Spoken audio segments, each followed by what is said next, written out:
What kind of legalese gobbledygook word salad boo-boo was that?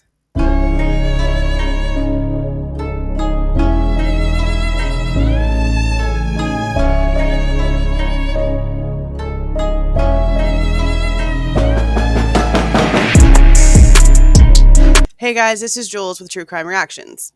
We had two different sessions yesterday in the Idaho 4 case. One was closed, of course. The one in the morning was closed. And then we had the afternoon session, which was very public. This went exactly how I thought it was going to go. And I've made my stance on their arguments here pretty clear. Now, the morning session that was closed, that's the one that has all the information that would have been probably actually game-changing. And I really wish that we would have been able to hear that. Whatever it was, it went over. So the afternoon session was actually delayed a little bit because the morning session took a lot longer than I guess they thought it would, which tells me there was a lot discussed. So I would have loved to have been a fly in that courtroom. Now, the very, very beginning of the public session, the entire vibe was pretty much set. Mr. Logsdon looks right at Judge and basically just tells him that he knows he's not going to change his mind because of whatever conversation was had earlier in the day. So the very beginning of the argument, before the argument even gets started, it was a losing fight. And Judge basically said the exact same thing that I've been saying since I went over with you guys their arguments here with this motion to dismiss with the grand jury indictment. They could not sit there and claim that the grand jury instructions were incorrect and expect something to happen in this case without a huge domino effect. They can't. There would literally be hundreds, if not thousands, of cases that would have to be reopened and retried in order for them to win this argument right now. And Judge also made a very good point with the fact that he is confined to the type of judge in courtroom that he is presiding over. That this argument is really something that needs to go before the Idaho Supreme Court, but he seems to be pretty interested in the argument. He calls it creative, and he appreciated like the memory lane of going down the history of the law, or however he ended up putting it. But it's not like he was completely dismissing the argument itself. It just seemed more like it's not in his jurisdiction. There's nothing he can really do with it, which makes a lot of sense because of what I just said prior to this. This changing for this case means it has to change for literally every case all the way back to 1884 or some crap like that. This definitely is not a regular trial courtroom decision. This is something that has to go way, way higher. So we'll see if the argument ever actually gets there. Now, just a reminder that the morning session was closed because it had a lot of very sensitive material in it about the grand jury. But Mr. Logsdon was slick, or at least he tried to be slick. So, from the grand jurors, that at least 6 of them wanted to hear more until they were essentially cut off and told probable cause is the standard and what are you people doing? You probably should cut that. What the grand jurors did or didn't do. And since Judge wants it stricken from the record, let's just go ahead and make sure that we play it again, shall we?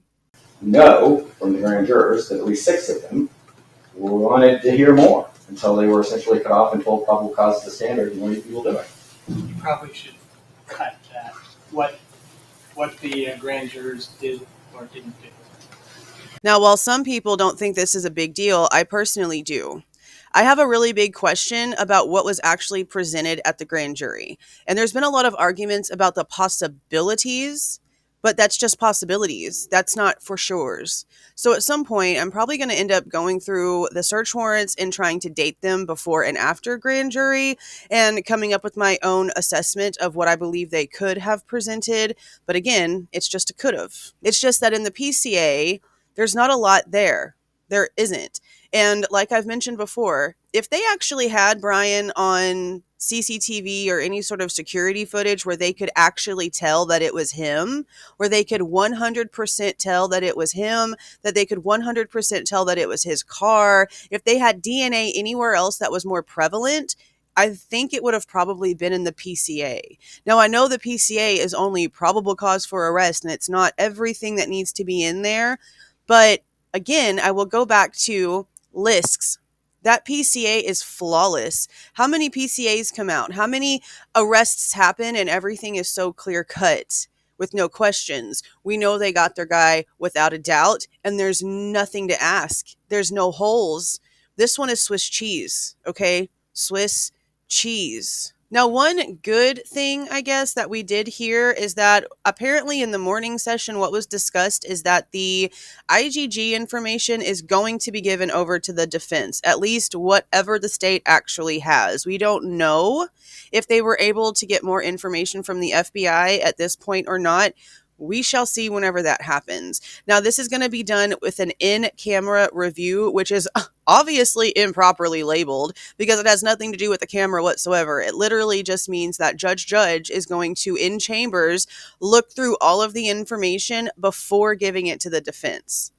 That's why I don't know if it's good information or not, because that kind of gives me a feeling that maybe something could be hidden. I'm not trying to say that Judge will purposely hide something or purposely not give it over to the defense, but I just don't understand why they can't just hand it to the defense.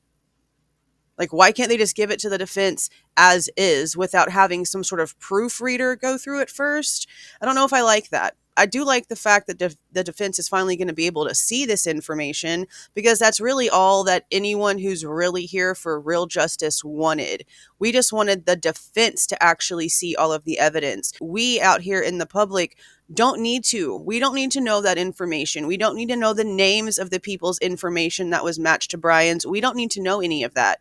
But Bryan's team and Bryan deserve to know that. So that's why I say it's good, but that whole middleman thing, I'm just not sure if I'm comfortable with it. Now, honestly, I know that this being denied was most likely a huge stress relief for the families. I know the Goncalveses, at least half of the Goncalveses, because we know Steve still has questions while Christy is pretty much deadpan that it's Bryan. But I'm pretty positive that there was a lot of doubt going on there with everything that is talked about, that there was a possibility that this could have been approved. Now, if this would have been approved, he wouldn't have just been able to walk out. He wouldn't have. All that would have happened is that we would have ended up having the preliminary hearing that was supposed to happen to begin with. That's really the only thing that would have changed here. So while the families have to be giving a little bit of a sigh of relief, it hasn't really changed much of anything. We're pretty much still on the same course that we were before. And eventually all of the evidence will come out anyway. Just as ridiculous as I believe the insurance scam is out here when it comes to the medical stuff and everything that I deal with, I believe that these laws were written they want it to be so jumbled and intertwined and so just stupid that it's hard to keep up with. I personally don't understand, and that's why I'm not a lawyer, but I personally don't understand why we have all these different labels and all these different probable causes or reasonable doubts and this kind of hearing, and this is labeled this and this is labeled this. Just put some people in a room, go through the evidence and figure it out. Like, I just feel like it's way more complicated than it should be, because all these complications, and look how many wrongful convictions we still have.